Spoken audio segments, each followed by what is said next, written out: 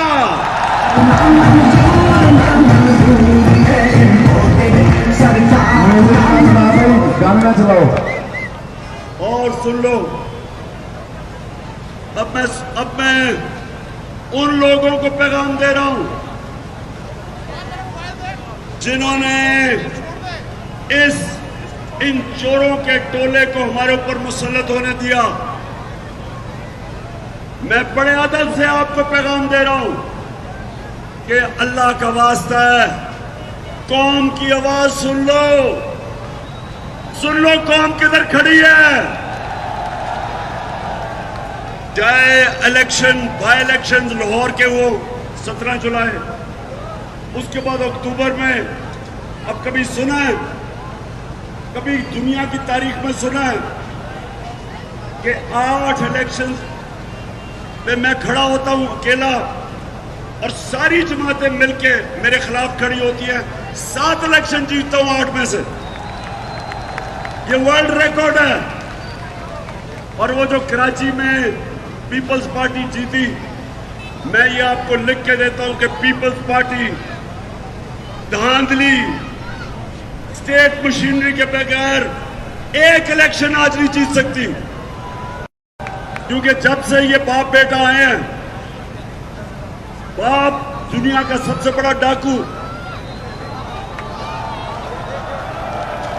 اور بیٹا دیسی ولایتی جو ابھی تک اردو نہیں بولنی آئی، اسے اردو بولتا ہے جیسے انگریز اردو بول رہا ہوتا ہے. میں آج ان سب کو میسج دینا چاہتا ہوں جن کے پاس ایک پاور ہے. شہباز شریف کے پاس کوئی پاور نہیں ہے. ٹکی میں چھپ کے جو آرمی ہاؤس جاتا تھا، اس سے کیا بات کرنی ہے؟ گورے کو دیکھتا ہے تو اس کے جوتے پالش کرنے شروع کر دیتا.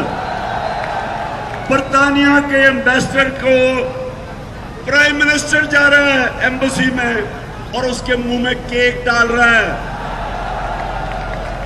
شہباز شریف ساری زندگی تم نے کیا کیا؟ جو طاقتور ہوتا ہے اس کے جوتے پالش کرتے ہو، اور جو کمزور ہوتا ہے اس کے اوپر ظلم کرتے ہو. تو تمہارے سے میں نے کیا بات کرنی ہے؟ میں تو پیغام ان کو دے رہا ہوں جنہوں نے تمہیں اجازت دی اوپر بیٹھنے کے لیے کہ آج بھی دیکھ لیں قوم کھڑی کدھر ہے. کبھی بھی عوام کے خلاف ملک کی اسٹیبلشمنٹ نہیں کھڑی ہوتی، کیونکہ عوام اور فوج مل کے ملک کو مضبوط کرتے ہیں. آپ ان چوروں کے ساتھ نہ کھڑے ہو. جو ان کے ساتھ ملے گا، جو بھی ان کے ساتھ ملے گا،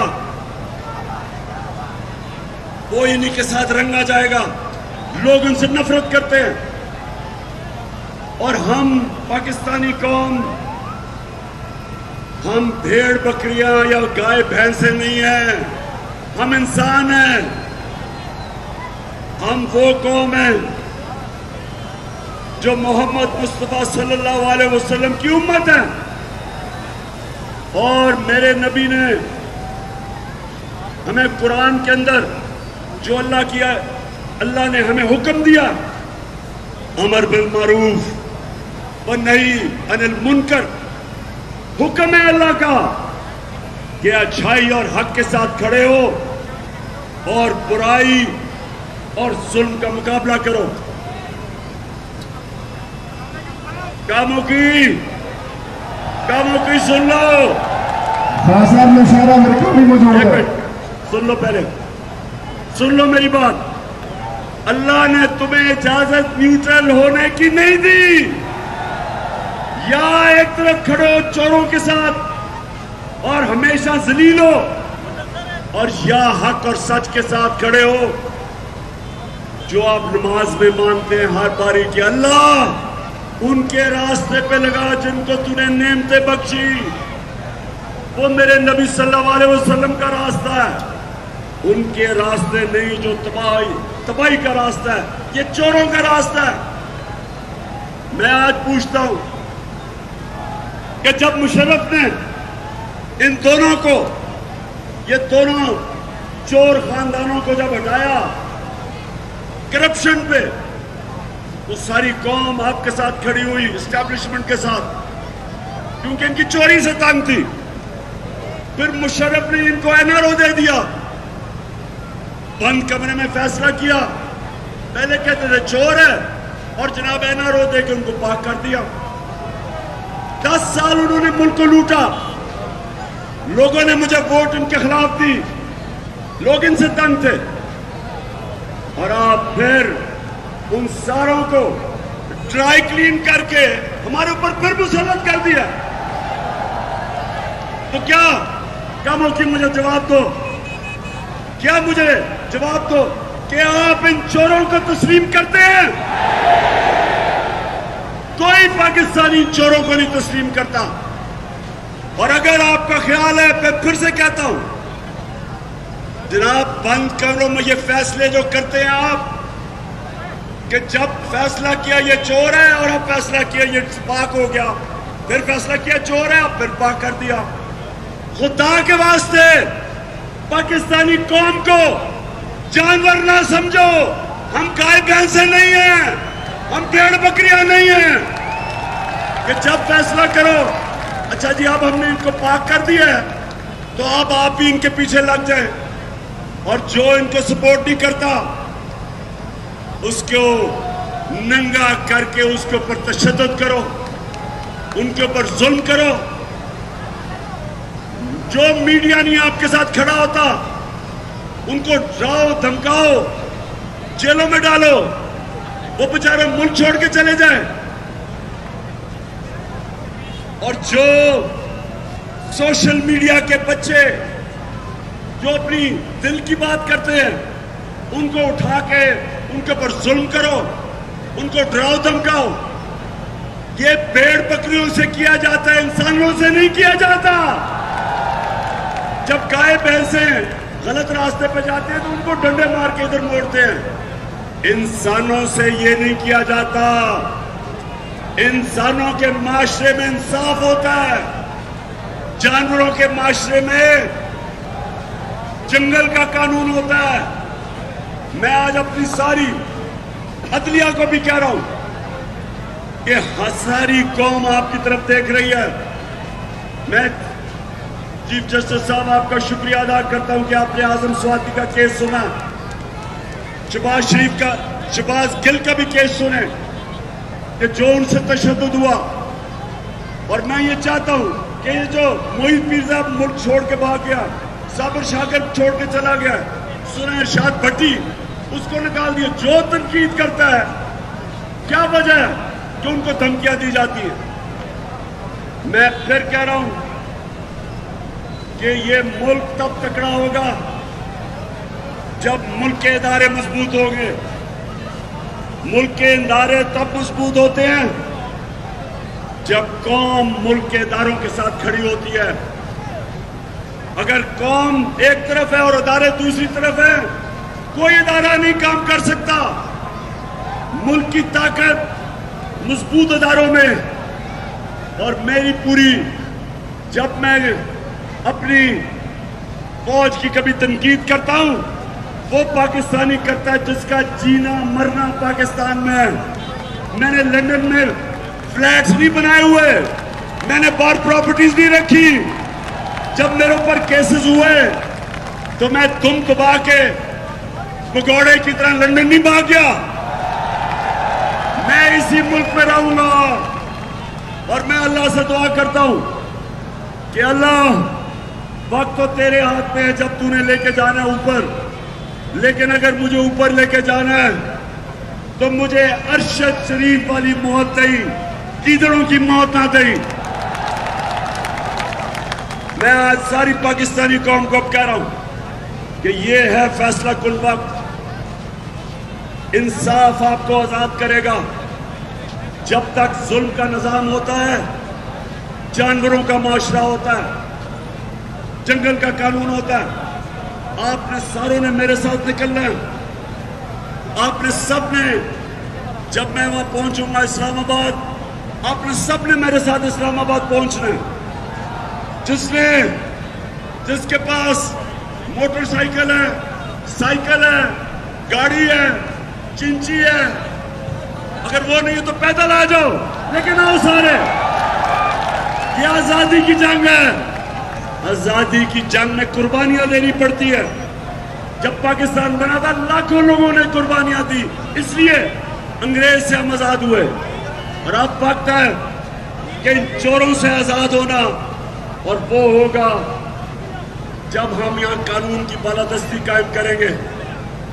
جو میرے نبی صلی اللہ علیہ وسلم نے سب سے پہلے مدینہ کی ریاست میں عدل اور انصاف قائم کیا, کیونکہ پہلے عدل اور انصاف آتا ہے پھر خوشحالی آتی ہے. جس قوم میں انصاف نہیں ہوتا پر خوشحالی نہیں ہوتی. جب تک ہم اس ملک میں طاقتور ڈاکوؤں کو قانون کے نیچے نہیں لے کے آئیں گے, یہ ملک آگے نہیں بڑھ سکتا.